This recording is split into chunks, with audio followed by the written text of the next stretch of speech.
Good Monday morning, everyone. You're watching the Kaiser Report. Kaiser and I are here to talk to you today about a miracle in the desert that took place starting over the weekend. Our president has flown yesterday to Israel and has addressed the Parliament of Israel today in person and talked about the ceasefire and the release of the remaining live hostages from the grasp of Hamas. It is a minor miracle that this is taking place. He's on his way now to Egypt to meet with 30-some leaders of major countries from around the world and a collection of wealth that is beyond anyone's imagination. This is truly something to behold and a very historic day taking place here in the United States today and around the world. It is an historic peace agreement that has been reached and is moving forward for a renewed rebirth of the Middle East as we have known it in our lifetime anyway. Well, the Democrats keep holding the government hostage and you and I hostage while they continue to think that they are running things, but it's all about Chuck Schumer, his fears of losing his cushy seat in a place that he has spent most of his lifetime on the tit of the government and done no good for anyone in his entire leadership and time in the Congress. We know this now. He can say all he wants about what's going on with this shutdown. He's made a fool of himself, and you'll see that here in a little bit over the weekend on the Sunday shows. He's almost a clown. We know that he's Chuckles the Clown, but he has gone beyond now, and he's humiliated himself beyond any redeeming qualities. It's unbelievable, and you will see that. But what's taken place in Israel this morning and will take place later on in Egypt today should go down in the history books as something to behold. All while Obama and Biden are now out on the tour of news networks trying to say that they deserve the credit for this. Especially Biden has come out and said this.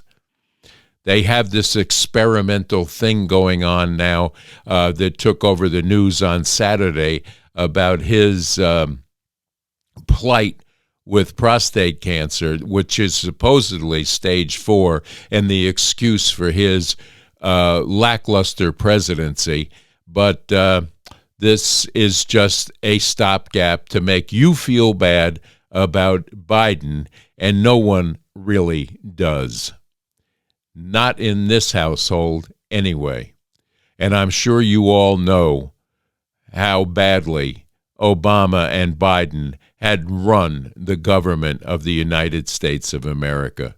There is no getting away from the fact that they have fundamentally tried to destroy what we have in our Constitution and aided and abetted Iran in their nuclear efforts to get a nuclear warhead, sending plane loads of cash to Iran.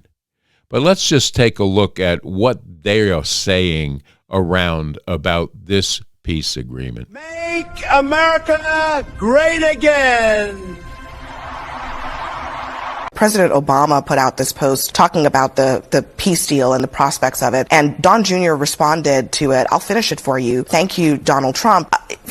Honestly, it's not unfair to say if President Obama's going to write a whole post about a peace deal, maybe he should acknowledge the president that brokered it. Joe Biden is signaling that he should have gotten the Nobel Peace Prize. Politico is reporting that Biden World says Trump's depraved and that he's getting too much credit for peace in the Middle East. I want to know this. I debated Trump 3 times. You debated him once. He wouldn't debate you again. We beat him 4 times. Do you think we're the reason he is so unhinged today?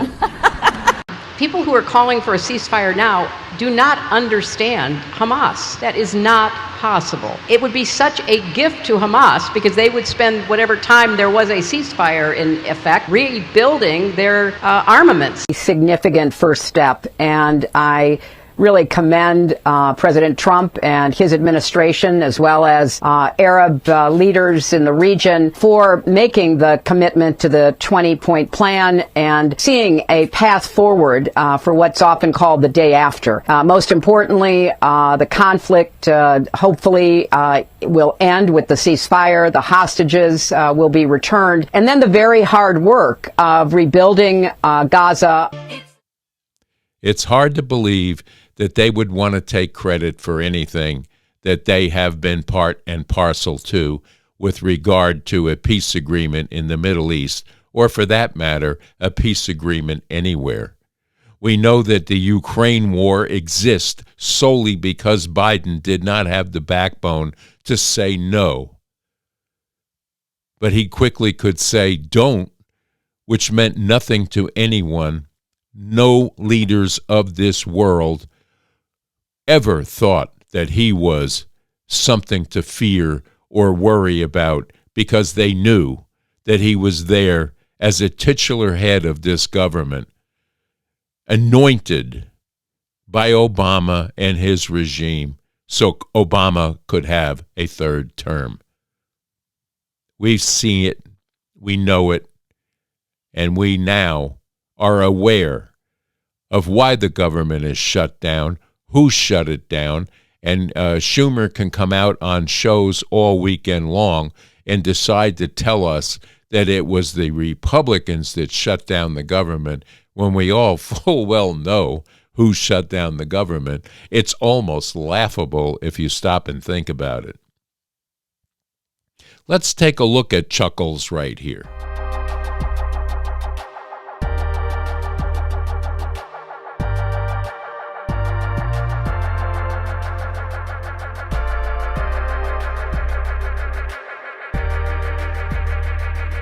They have made the Justice Department, which under every other president, Democrat or Republican, pursued the law and went after people who broke the law, they have made it into Trump's personal attack dog. What a hypocrite! It is a disgrace, and every American, I don't care if you're Democrat, Republican, liberal, conservative, moderate, people should be forcefully rising up against this. Forcefully rising up against this. You didn't used to be so violent.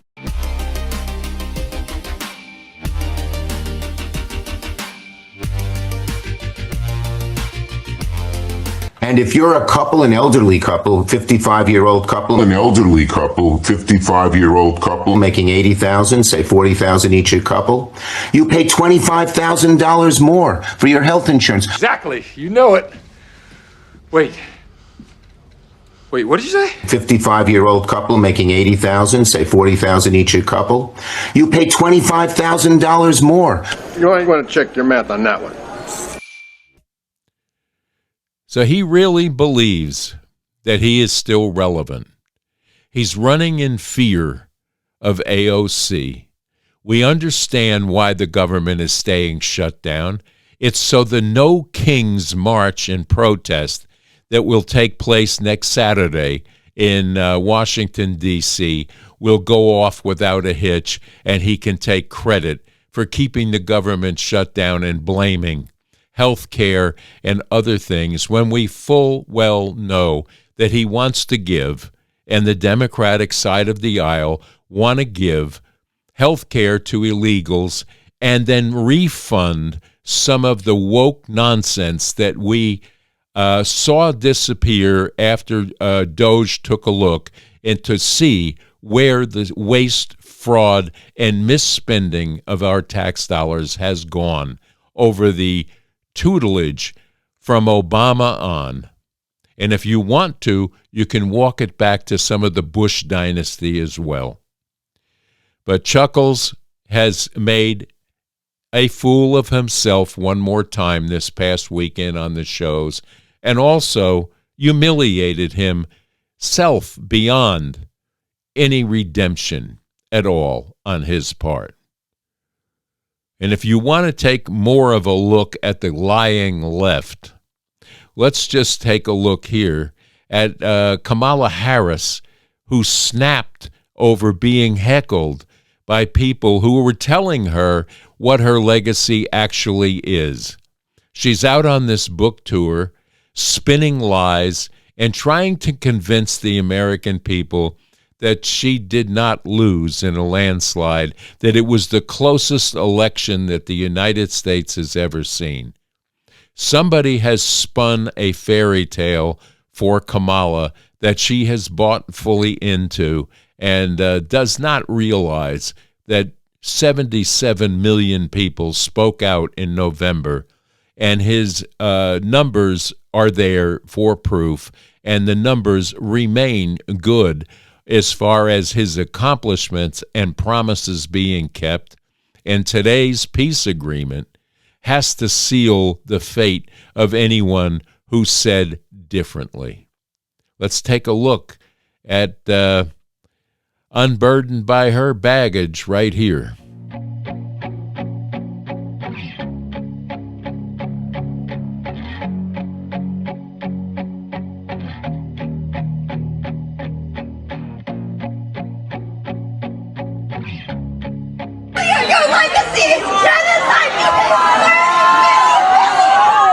Your legacy is genocide! You should be ashamed of yourself! Your legacy will always be genocide! Shame on you! God, I love that. Why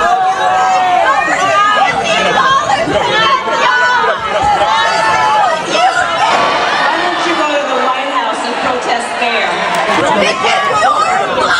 You know, I sometimes think about, you know what, I am not president of the United States. Thank God. You want to go to the White House and talk to him? Then go on and do that.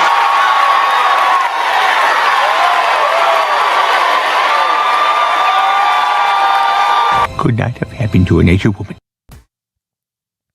It's unbelievable.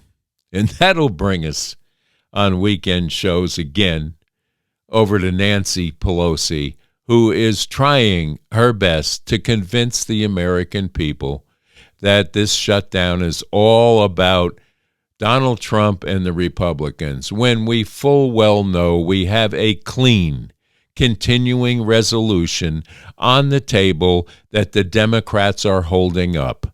This is a Democratic aisle shutdown of this government, no matter what she tries to say in her delusional stupor that she's usually in.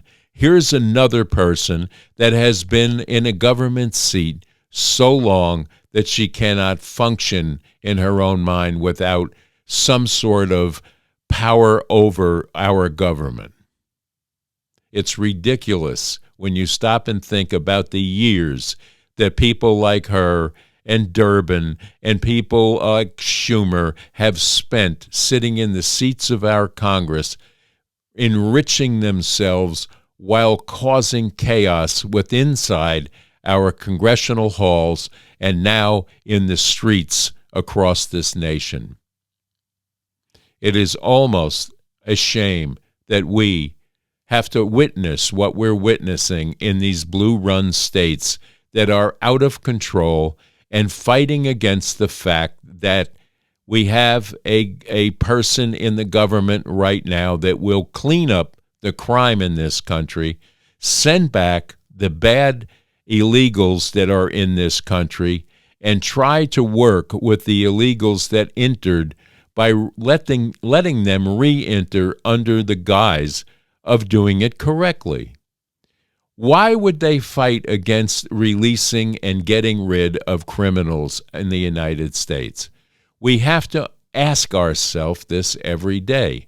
Why do Democrats take the position of the criminal over the position of the honest tax-paying residents of this country that are here legally. In some cases, they are immigrants. This country was built on immigrants that entered the correct way and not crashed through a border with bad intent, drugs, crime, and hate for America in some cases. If you hate a country, why would you try so hard to enter it? It's almost unbelievable. But let's take a look at Nancy's take on the government shutdown. We are 8 days into a government shutdown that has no end in sight. Joining me now is a veteran of shutdown fights that seem to roil Capitol Hill every few years. The former House Speaker of the House of Representatives, Navcy Pelosi, is here at the table. Day 8 of the government. First of all, thank you so much for being here in person. We are day 8. This is a real stalemate, unless you know something I don't. But, you know, right now what we're seeing is President Trump and Republican leaders are saying they're not going to negotiate on extending the healthcare subsidies until the government reopens. So I guess my first question is, what's wrong with that position? Why not open the government and then negotiate? The government was opened, and then the Republicans closed it because they did not want to extend health care subsidies. That means that it will raise the cost of health care to America's working families. They had their chance for all of this, but they didn't do it. Now they're saying, oh, if you open it, we'll do it. I don't believe that, but nonetheless. Here's the thing. The reason that the government is shut down is because the Republicans have insisted on taking down the subsidies, also Medicare, Medicaid, all of that, food for children, hundreds of billions of dollars for SNAP, to give a tax cut to the wealthiest people and the wealthiest corporations in America.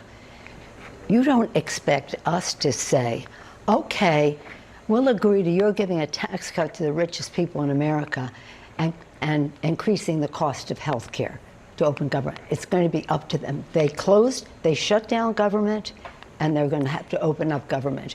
They have every shutdown since the 90s, when I've been around anyway, has been a Republican shutdown.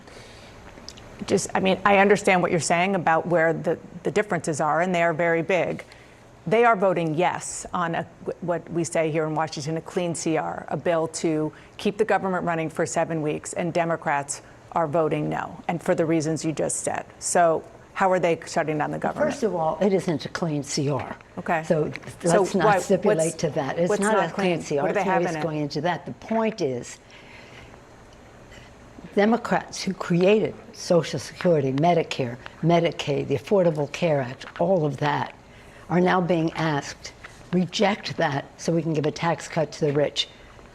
We're not doing it. And it isn't a question of, well, let's come back together so we can discuss it. That isn't going to happen. They had that chance. Now they just have to open government with it as a stipulation. So how do you get there? Would it be the president saying he's willing to engage in negotiations? What do you actually need tangibly to get there? Well, let me just say I'm so pleased with Hakeem Jeffries and the role he's playing for our House Democrats, Chuck, of course. But here's the thing. Everything important springs from the people. The public knows that this is wrong for them. This is a kitchen table issue for them. This is a kitchen table issue. They want costs lowered. The Republicans are raising the cost. And this is, our members have been all over the country spreading the word. Lincoln, public sentiment is everything. With it, you can accomplish almost anything. And that is what we were doing. They're going to hear from their own constituents that government has to open up under these conditions. And the conditions are that you want them to just automatically raise or extend, I should say, the subsidies for Obamacare? Yeah, not to cancel them, but also it has to be in the law. When you say cancel, they expire at the end of the year. Yeah, so they must be expired. Without any kind of negotiation over it, because they want reforms. What reforms do they want? They want it to reduce. So you just don't buy any of it? What do you mean reforms? I'm just telling you what they've been on TV saying constantly. I know that's what they say on TV, but look at history, look at the experience.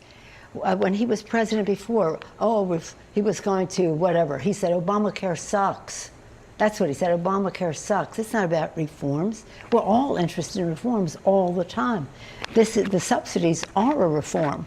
Under Biden, they are an improvement over the Affordable Care Act, and I'm very proud of the Affordable Care Act and the reforms.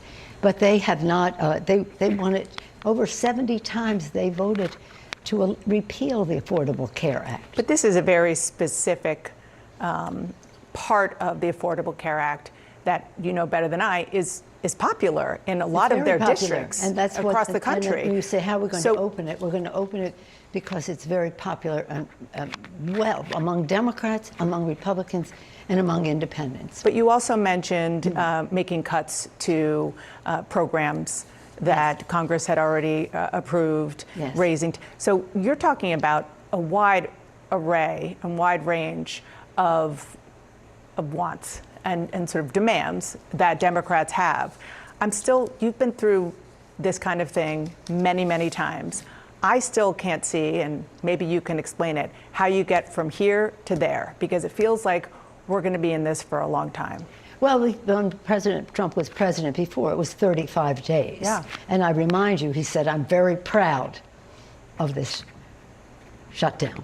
That's the words he used, because they don't believe in governance, and then they don't believe in the work that government does. So now they're saying they may not pay the employees that do the work, which the law that he signed says they must pay. Well, let me the ask you about employees. that. I'm glad you brought that up, because not only are they suggesting that perhaps they will not pay some furloughed workers, Yes. they're also still holding out the possibility of just firing federal workers.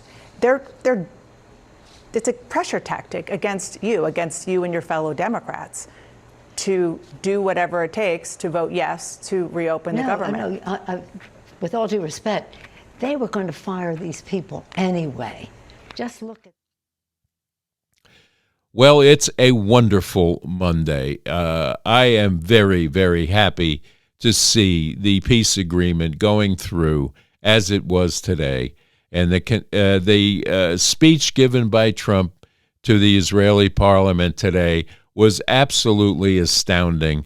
And the gratefulness of a nation of Israel is very evident, and we should be very proud of everyone involved from Rubio on down, because they have done a magnificent job.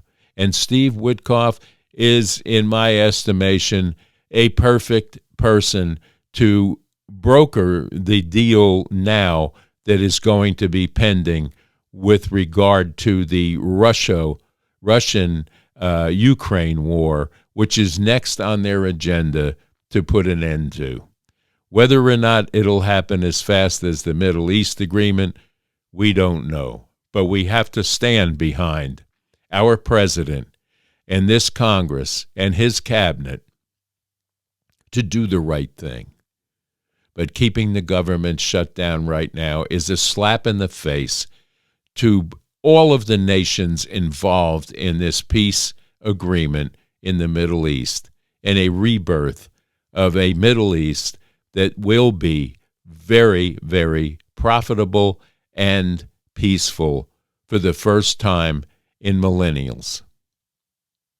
So, my hat is off to this administration and the propaganda machines of MSNBC, CNN, and other networks that can't see the good that's coming from this administration and rail and fight against every move that our president tries to make is unbelievable in this day and age. But yet they continue, and they will continue as long as the left continues the rhetoric that pushes people to do bad things in bad places and not allow peace to come through our nation. And for those people that are sitting in Congress, those foreigners that are fighting so hard to bring socialism and communism into our country, if you don't like it here and you don't like our government, go back from whence you came and see if they'll accept your radical ideas and your socialism in their programs. I severely doubt that you'll live very long in any of those countries, and it's been shown that you are wrong, and this administration is 100% right in the efforts to put this ship back on an even keel and make America great again.